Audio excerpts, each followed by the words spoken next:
Welcome everyone to Gamer Meld. Today we've got the first leaked benchmarks on AMD's Ryzen 4000 APUs, an exclusive story on high-end Navi's release date, and even more Navi GPUs leaked. Okay, it's news time, and first up for today we have our first leaked benchmark on AMD's Ryzen 4000 APUs. Originally found and shared by Tom Apisak, we have a couple comparisons between Intel's 10th gen Iris Plus integrated GPU and AMD's new Vega-based iGPU.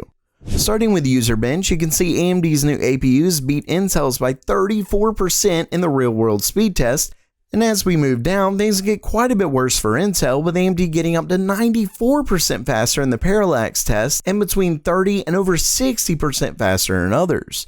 With that said, AMD did lose in a couple areas. Moving on to a more real-world example, we have a comparison between the 4800U, 4700U, and the i7-1065G7 on 3D Mark. As you can see, both the 4700U and 4800U beats Intel's Ice Lake GPU, with the 4800U beating it in the graphics score by 10% and over 31% in the physics score, which is basically the CPU test. Now, it is important to note that Intel has promised double the iGPU performance with their upcoming Tiger Lake, but of course, Intel hasn't actually shown us a product for that. As it sits right now, AMD's new Ryzen 4000 APUs absolutely crush Intel's 10nm parts. Speaking of crushing things, not all mobile RPGs have to be cartoony and cutesy with today's sponsor. Raid Shadow Legends, a free-to-play collection RPG that takes you to the world of dark fantasy and realism. Plus, the turn-based system is really fun with different effects to play with. I personally love collecting new heroes and playing around with their builds. And now it's on PC with cross-platform support, meaning you can use the same character on both platforms. So between all of this and the sweet graphics, what are you waiting for? Go to the video description, click on the special link, and if you're a new player, you'll get over 100,000 silver plus the free champion, Hexweaver.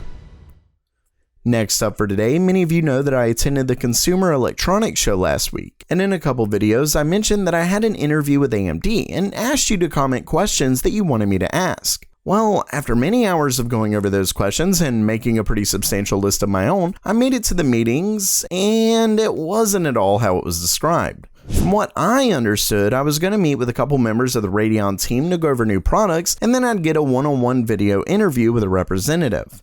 Well, it didn't go that way. Ultimately, it was a roundtable discussion with the Radeon team and then another with AMD's CPU team, where both went over AMD's newly announced products.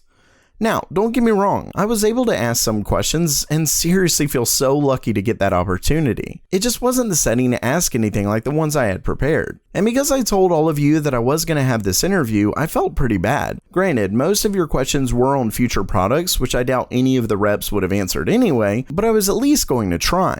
So after such a bitter defeat, I started finishing up some meetings and began asking around on the biggest question all of you had, which was regarding AMD's high-end Navi. And after begging and pleading with multiple OEMs, I finally got an answer. Now, for obvious reasons, I can't say who it was or anything like that, but I can tell you that it's definitely a source who would know. Anyway, I learned two things. First, there is a high-end Navi GPU, and second, it's coming this summer. Unfortunately, I couldn't get a name or anything like that, though I've got a leak that helps with that in a second, but basically don't think of this as definitive because AMD can always change it depending on the market, etc. But from my source, that is currently the timing of it, and I know it isn't all that much, but more leaks came out today that gives us even more. And a quick thanks to the Meld Militia for tweeting me this new publication at the EEC. As you can see, it was actually published today by AFOX Corp, who is a third-party OEM for AMD and Nvidia, and you can see they registered the RX 5950 XT, 5950, 5900 non-XT, which is interesting because this one doesn't have the 5900 XT. Then there's the 5800 XT and even 5300 XT. Now, we've obviously seen a lot of these before, but that was so early that most felt they were just submitting all the possible names AMD could use.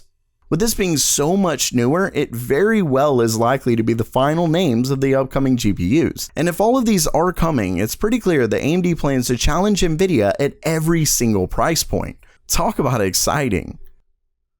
So while that does it for today, what did you think of the news? Excited for AMD's upcoming GPUs, or do you think they'll disappoint? Let me know down in the comments below. And don't forget to check out Raid Shadow Legends. And as always, have a great day.